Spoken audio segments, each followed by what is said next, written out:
أعوذ بالله من الشيطان الرجيم. بسم الله الرحمن الرحيم. رب اشرح لي صدري ويسر لي أمري يحلل عقدة من لساني يفقهوا قولي. د پښتو ادبي کاروان ډیر قدرمن عزتمندو ملګرو، سلامونه، دعاګانې مې قبول کړئ. لاس په دعا یم چې الله تعالی عز وجل هم ښاد او بریالي لري. د پروګرام شروع کولو مخکې څه الفاظ دي هغه تاسو سره شریکوم، د هغې مختصر معنی دي، بیا راځئ خپل الفاظ راړئ. زه حاضر یم.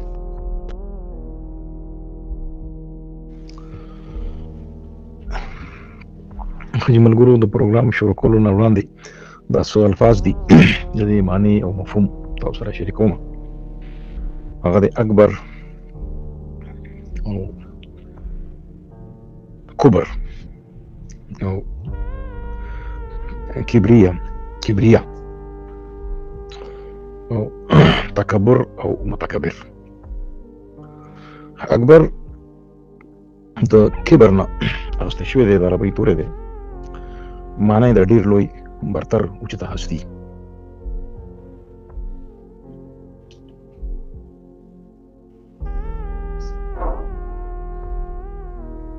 اکبر د پاک پروردگار د اسم ذات سره په لایقه کې راځي او موږ وایو الله اکبر. مطلب دا دی چې د الله نه بله لوی هستي نشته ده. دا زموږ ایمان او عقیده ده.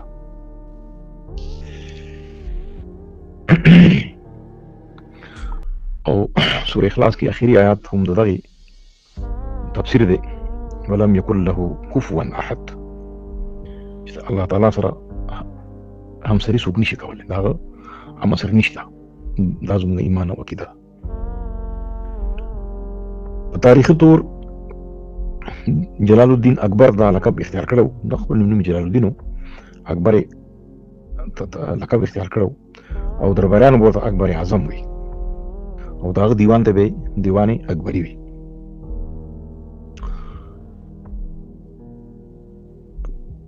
بل لفظ کبر، لکه څنګه چې اکبر د کبر نه اخیستل شوی دی، دې کې په کاف باندې پیښ دی کبر. هغه کس چې عمر ډېر زیات وي بوډا سړي ته وایي کبر سن، چې عمر ډېر وي.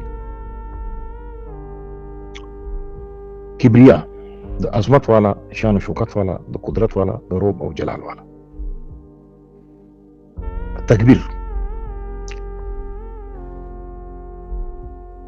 تکبیر دا د مسلمانانو ناره ده چې د جنگ په میدان کې هم وو ناره تکبیر، موږ الله اکبر. او زمونږ د باغ آغاز هم د دغې نه کېږي او زمونږ د مز ابتدا هم د الله اکبر نه کېږي، چې ورته تکبیر اوله وایي. او که مونږ څاروی حلالو نو مونږ پې تکبیر وایو.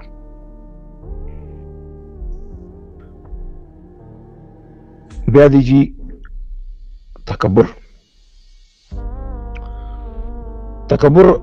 چې اوسیز باندې ته لوی کې، او کم کس چې دا لوی کې نه ته وایي متکبر، یعنې خپل ځان د نورو نه غوره ګڼي، یا د ښایست په لحاظ سره چې زه ډېر ښکلی یم، دا نور خلک زما نه بدرنګه دی، دا هم د تکبر قسم دی.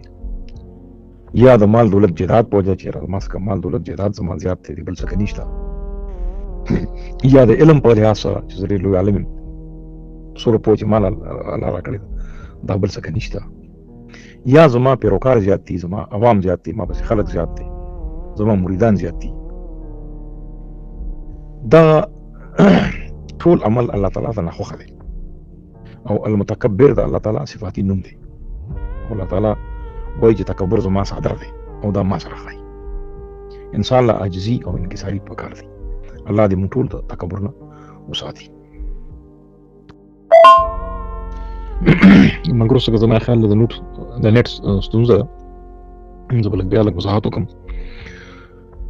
لفظ چې څومره هم دي لفظونه، الفاظ، نو د دې درې معنی دي. یو د دې ماهرینو کوم چې لغوي معنا اختیار کړي دي په لحاظ ژبه، هغې ته موږ لغوي معنا.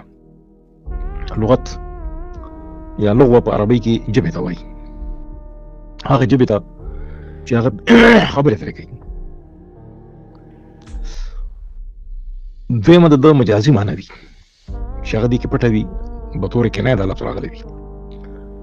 نو هغه ویلی شي یو شان خو هغه ښکاره معنی هم سمون خوري، خو د اورېدونکي د هغې هدف ته هم مازغو رسي او معنا چې کوم دی نو هغه ته راوځي.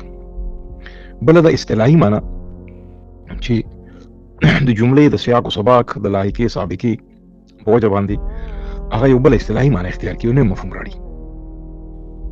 نو دا د هر یو لفظ درې رنګ لري او په درې قسمه باندې معنا ورکوي. ظرفیت وروره د ظرف نه دی او ظرف وایي په عربۍ کې لفافې ته. د لوښي اندروني حصې هغه ځای ته هم ظرفیت وایي.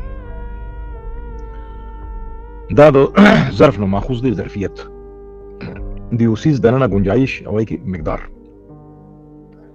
د هغې استعداد څومره دی، صلاحیت یې څومره دی، نو دغې ته وایي ظرفیت.